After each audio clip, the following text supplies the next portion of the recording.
For the birds, that's for sure. Grab the pole, Michael. Get it. I've got it. See if you can catch me, King Olaf. Okay, it is, Michael boy. I make another.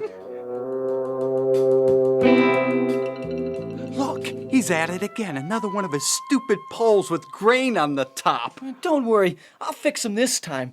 Just leave the pole there. What are you gonna do, Michael? Just watch, you'll see. Well, Shh, let's wait for the birds to come. You're gonna let the birds come? Sure, and then I'll use this. a slingshot? Yeah, we'll have us a dead bird or two. Shh, here comes one now. Be careful, don't miss. Taking aim. There! Don't do that. No, no. Hello there, boys and girls. And hello to everyone. This is Aunt Carol. And I'm Uncle Dan. Today, Aunt Carol has another exciting and unusual story for us. Right, Uncle Dan. This story tells of two Christmas memories. The memory of Mike's Christmas when he was 9 years old, and his grandfather's memory of a Christmas long ago when he himself was just a boy. I think you'll enjoy this special Christmas remembrance, a story which I call A Sheaf of Grain. Hello, my name is Mike Clifford. Actually, there are 3 Michael Cliffords. Me, my dad, and my grandpa. My dad's gone a lot, so Grandpa and I have always been extra close. I guess it's only natural for my best Christmas memories to be wrapped around one of Grandpa's stories. I'm 18 years old now, so I've kind of grown out of a lot of the stuff younger kids do for the holidays, like hanging stockings up by the fireplace or practicing to be an angel in the Christmas play at school. But there are some traditions that I'll always remember and will always have a special kind of warmth in my heart. I know it might sound a little funny for someone my age to talk this way, but I've learned that some things are special to each person, and you might as well not try to act tough about it. Putting out sheaves of grain for the birds at Christmas time is one of the traditions I'll always remember, something I'll always do.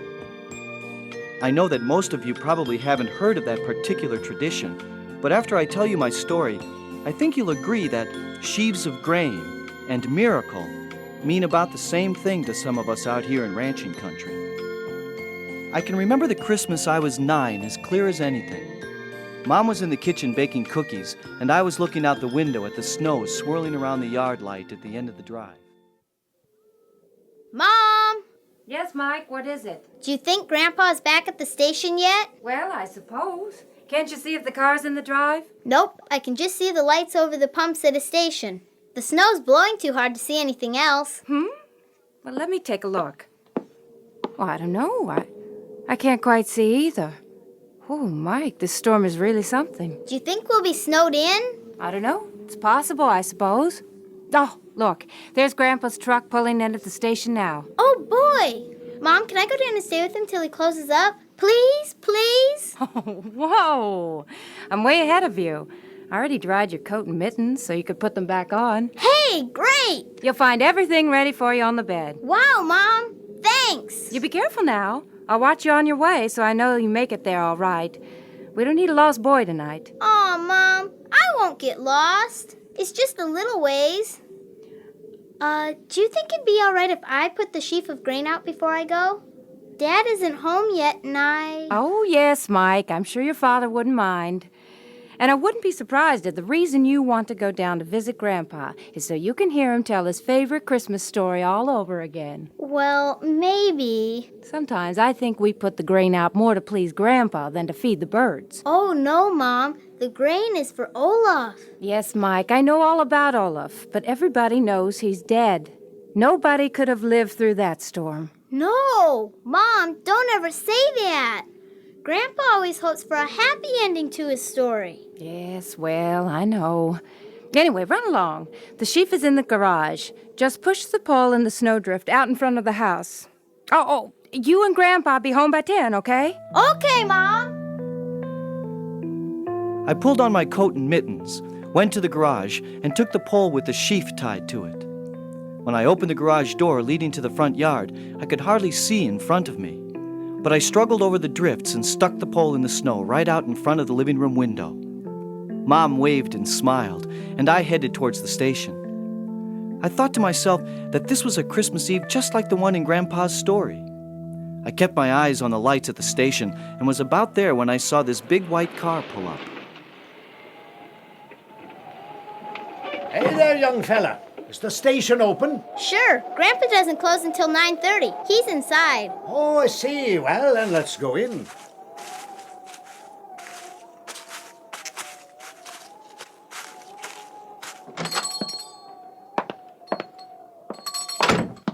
Hi, Mike. Hi, Grandpa. This man wanted to know if you're still open. Oh, sure, Captain.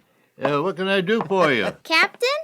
Grandpa, how do you know he's a captain? Well, your grandpa's a smart man. It's his hat, Mike. Even in this dim light, you can see that it's the hat of a sea captain. And the collar of his uniform shows at the neck of his overcoat, too. Yeah, well, like I said, young man, your grandpa's a smart man. But I bet you're smart, too.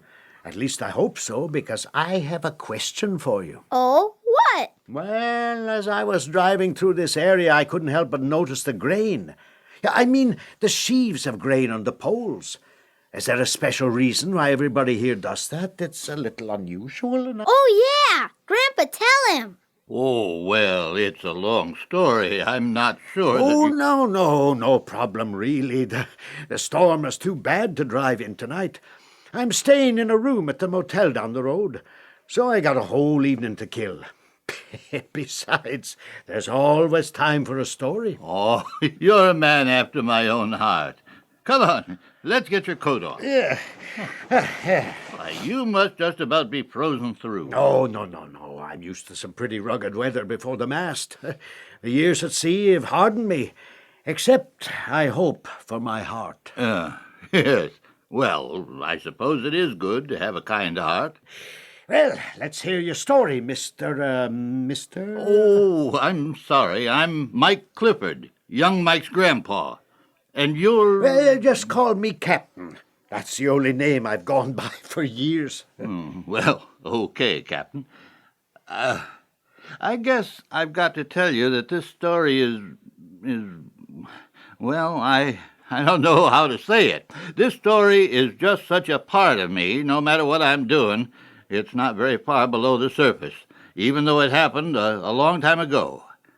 You see, once, many years ago, there lived a rancher and his wife who were very fond of children. And years passed, and when no children came to bless their home, they started caring for homeless boys who came their way. Grandpa launched into his story about the rancher and his wife. The couple had taken in many boys, trying to help them escape the hunger and discouragement of the Great Depression. They'd been a rough bunch, and I was always amazed that the worst of them all had been Grandpa. The Grandpa I knew had always been the kindest man in the world. It was hard for me to imagine that he'd once been a mean and heartless boy. Now, as Grandpa told his story to the captain, he moved his chair closer to the fire and seemed almost lost in the memory of his childhood. Yeah, the neighbors said the rancher and his wife were raising up a bunch of ruffians for the jailhouse. Almost every day one of us was into some scrape or another. Then, one day, a different kind of lad drifted in. He was tall, with hair the color of sun-ripened wheat, blue eyes that were serious and yet soft at the same time. Move over, you're half sitting on me, cow breath. Shut up! Pete, Michael, that's enough. Well, what do you mean? I didn't do anything. Who's the new dummy anyway? Just a minute, Michael. Be patient and I'll introduce our newest guest. Looks like a sissy to me. Clyde, that you? Yep, honey, sure is. Just need to wash up a mite. Okay, dinner's ready. Travis! Jason? Travis! Yeah, we're coming. Be respectful, Travis. Oh, I see we have a new addition to the dinner table. Maddie, who have we here? Maybe it's best just to let him introduce himself. Olaf? I'm called Olaf Jensen. And I talk funny. From country far across sea I come. My mother, my father, both parents killed when boat she go down in storm. I live with uncle, but no food for me he has. Here I come now. Here I come now. That's enough, boys. You're all excused from the table without your dinner. I will not have this conduct in my house. Oh, come on. Okay, it is. Thank you, King Olaf. Please, Mr. Clyde. Okay, it is. I will not tolerate... Boys, since Olaf has made this request, and since this is his first day with us, I grant it for his sake. But be warned, I will not tolerate any monkey business from any of you. Is that clear? Okay, Papa.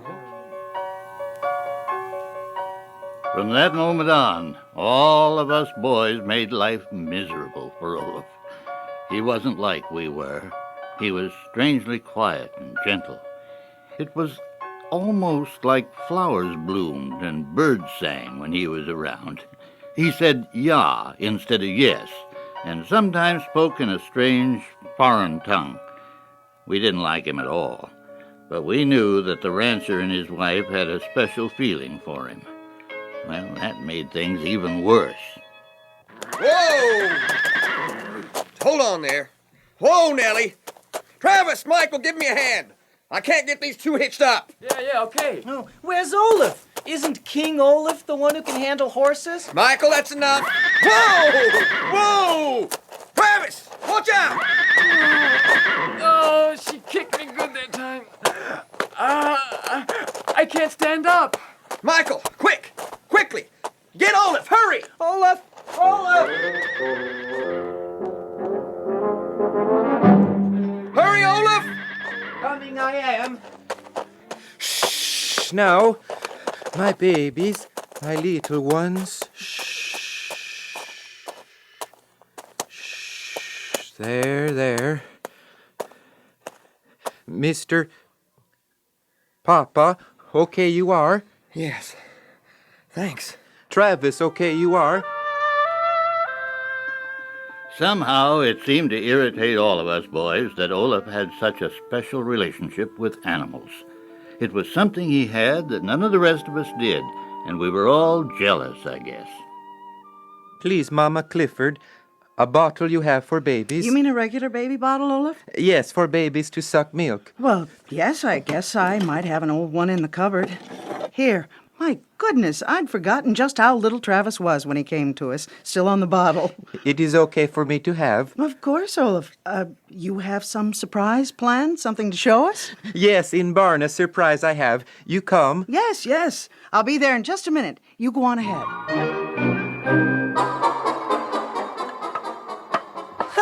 What you building, Wonder Boy? It looks like you need carpenter lessons. Maybe right you are, Michael boy. You decided to build yourself a bedroom out here in the barn? Sounds like a good idea to me. Move, please, that board I need. Why don't you move? We don't want you around here. Michael, that will be enough. Now go to your room this instant. Well, you always take his side. Michael, now. The rest of you go too. I'll not have you ganging up on anybody. Oh, especially not King Olaf. Sorry I am.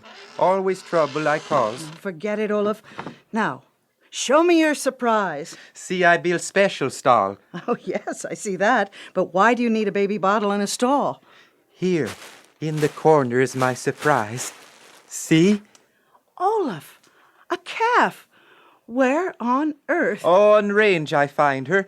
Mother is dead from wolves, but okay she will be. Yes, Olaf, I'm sure in your care she will be all right. That's always the way it went. Olaf tried to be kind to everything and everybody.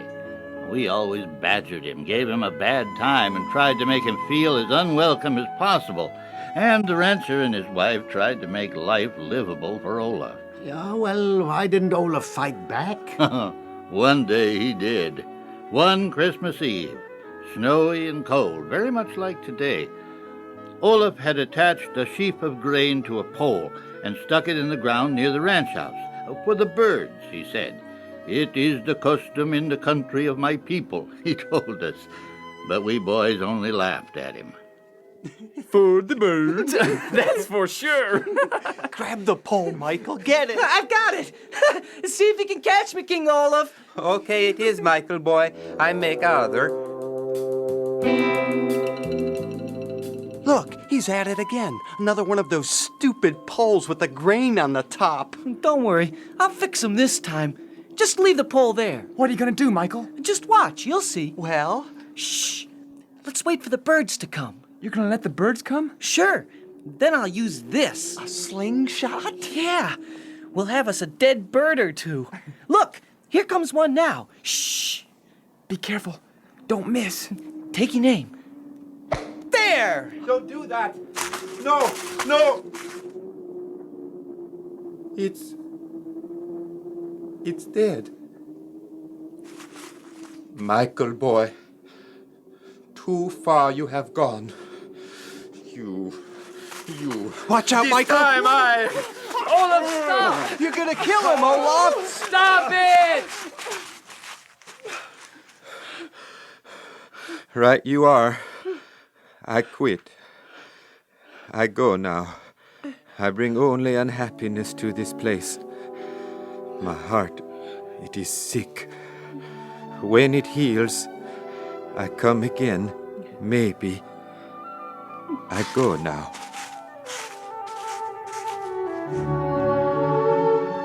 We watched Olaf walk off across the snow, and not one of us tried to stop him.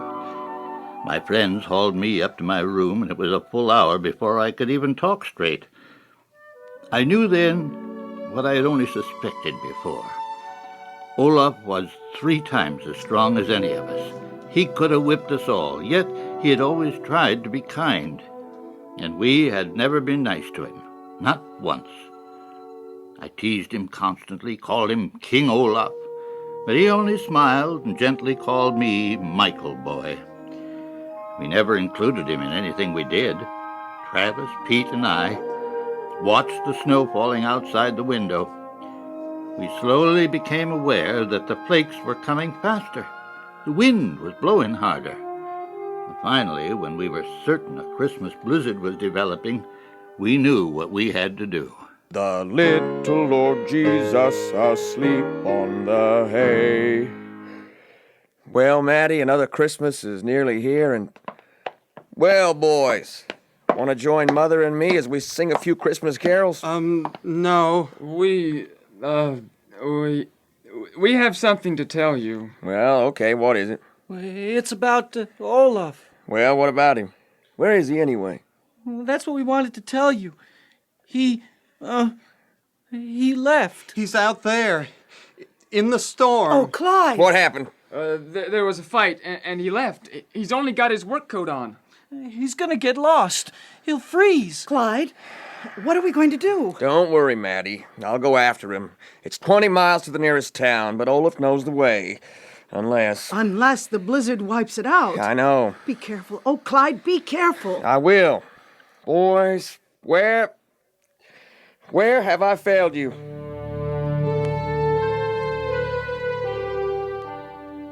This good man who had taken us all in, fed us, clothed us, tried to be father to us, slowly turned and left. He saddled up his horse, rode out into the storm. When darkness fell and he hadn't returned, we knew that he hadn't found Olaf and that he, too, was lost in the storm. So we all put on our warmest clothes, saddled up, and rode out to find him. It was so cold our breath froze in front of us, and we could hardly see the heads of our horses. We called to each other to keep from being lost in the storm ourselves. You guys there? I'm here! Travis! Over here! You guys okay? I'm so cold! Oh, we've got to find him. Keep going. What time is it? I don't know! It must be 10 o'clock. We're not going to find them! It's all our fault. I feel so awful. Let's give up. It's too dark! Wait! Look! There's something over there. Just a log! No, it isn't. Come on! It's him! It's Papa! Travis, quickly, get the blankets! Papa, please be okay! We wrapped Papa in blankets and our own coats and took him to the line shack that was used during roundup time. He was unconscious. We knew he had little chance of surviving, but we drew lots to see who would go for help, and it fell to me. I rode out, pulling my cap down against the blinding snow. I was soon lost in the blizzard, but I pushed on, too tired and cold to even think. Then my horse shied, and I was thrown to the ground. Star! Star! Come back! He's gone! Star! I'm so cold. I'm so tired, sleepy. I've got to go on. God, oh God, if you're there, please listen to me. I've never prayed to you before, but please hear me. I need your help.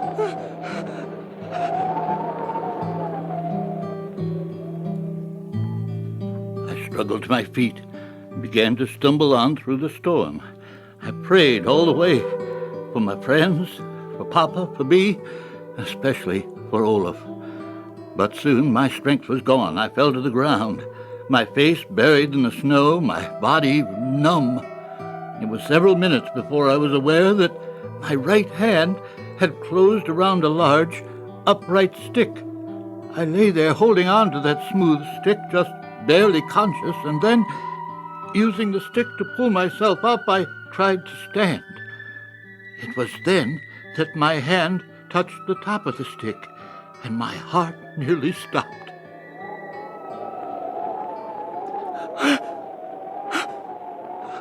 Grain! A sheaf of grain! It's Olaf's pole with the grain for the birds! Olaf's pole! And then I saw the dim light from the kitchen window and staggered forward. To make a long story short, help was sent out to the line shack, and Papa's life was saved. What happened to the other boys? Tell him, Grandpa. Grandpa? Sometimes he gets a little like this at the end of the story. He doesn't even know I'm here. Can you then tell me the rest of the story? Oh, yes, sir. The other boys changed after that. They settled down and tried to be good sons to the rancher. Most of them are still living close by. That's the reason for the sheaves of grain. The ones you saw when you came tonight. So what about Olaf? Was no trace ever found of him? No, that's the part of the story I don't like. The ending. How should it end? Olaf should come back. He should come back and learn that he didn't bring unhappiness. But because of him, the boys gave up their wild ways. Christmas stories should have happy endings. Yeah, I guess they should. That's why I came here tonight, to make a happy ending. No one can ever make it happy without Olaf. Mike's right, Captain. You didn't know Olaf, but I wish you could have. I keep his memory here in my heart. Yeah, well, I know him too, my friend. Very well I know him. Och du också känner jag. You too I know, Michael boy. Olaf? Olaf? So that's the way it all happened, that very special Christmas. I left the gas station by myself to walk home. I knew Grandpa and Olaf needed some time together. The storm outside had almost stopped, and the lights sparkled on the snow as I crunched along. I'll never forget the feeling I had inside at that very moment. When I got to the front yard, I saw that the pole with the grain on it had fallen over in the wind. I picked it up and shoved it into the drift, straight and tall. Then I looked down the block at Grandpa's station. For Olaf, I said. This is for Olaf. But this time, my heart nearly burst with happiness, because Olaf was home. At long last, Olaf was home.